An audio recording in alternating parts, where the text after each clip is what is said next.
Гайлын байгууллага нь гайлын цахим үйлчилгээний гайл цэг эмийн системийг нэвтрүүлснээр бүртгэл хүсэлт лавлгаа тодорхойлт, гайлын бүрдүүлэлт төлбөр тооцоо гэсэн иргэдэд зориулсан 12 төрлийн үйлчилгээ, аж ахуй нэгжид зориулсан 33 төрлийн үйлчилгээг захимаар авах боломжийг бүрдүүлсэн. Бүрдүүлэлтийн цахим төв нь гайлын байгууллагын үйл ажиллагаанд цахим шилжилтийг эрчимжүүлэх, гайлын бүрдүүлэлтийн үйл ажиллагааг сайжруулах зорилгоор 2023 онд 5 үе шаттайгаар туршилтаар эхлүүлж, сангийн сайдын 2024 оны 6 дугаар тушаалаар батлагдсан шинэ төв юм.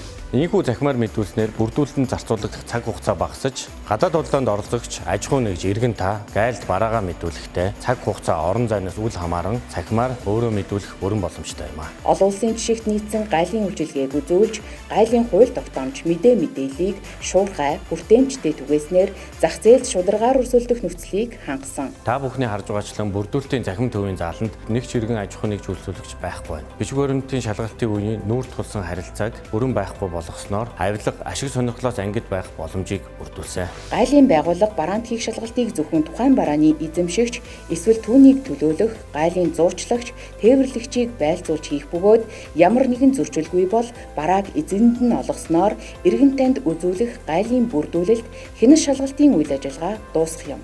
Гайлын удирдах төв байгууллагаас хөлийн 24 бомб, харьяа 19 гайлын газар хорооны гайлын хяналтын бүсүүдийг тэл хяналтын нэгдсэн системд холбож, гайлын хяналтыг оновчтой түргэн шуурхай зохион байгуулах зорилгоор Засгийн газрын 2019 оны 47 дугаар тогтоолын дагуу гайлын хяналтын бүсүүдийг гайлын ерхий газрын дэргэдэх шуурхай хяналтын төвд бүрэн холбож, тэлийн хяналтыг хэрэгжүүлснээр үйл ажиллагаа ил тод нээлттэй болсон байна.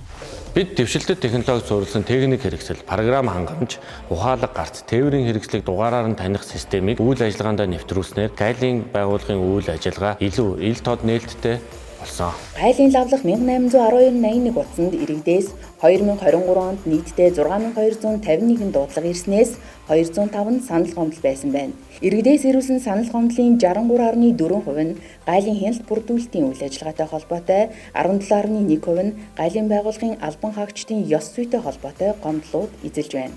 Иргэн та даваагаас баасан гарагт ажлын цагаар гайлын лавлах 1812-81 утсанд хандсанаар гайлын хууль тогтоомж, журам заавар, зөвлөгөө мэдээлэл авахаас гадна 24 бомбын үйл ажиллагаатай холбоотой хүсэл санал, гомдол, шүүмжил, талархлыг эрүүлэх боломжтой. Бид таны асуудлыг хуулийн хүрээнд түргэн шуурхай шийдвэрлэн ажиллах болно. Иргэн та гайлын байгууллагаас үзүүлж байгаа дээрх үйлчилгээнд хүнд суртал, авилга, ашиг сонирхлын зөрчил үүссэн тохиолдолд авилгатай тэмцэх газрын 110 тусгай дугаарт мэдэгдэнэ үү? Авилгын эсрэг нэгдий.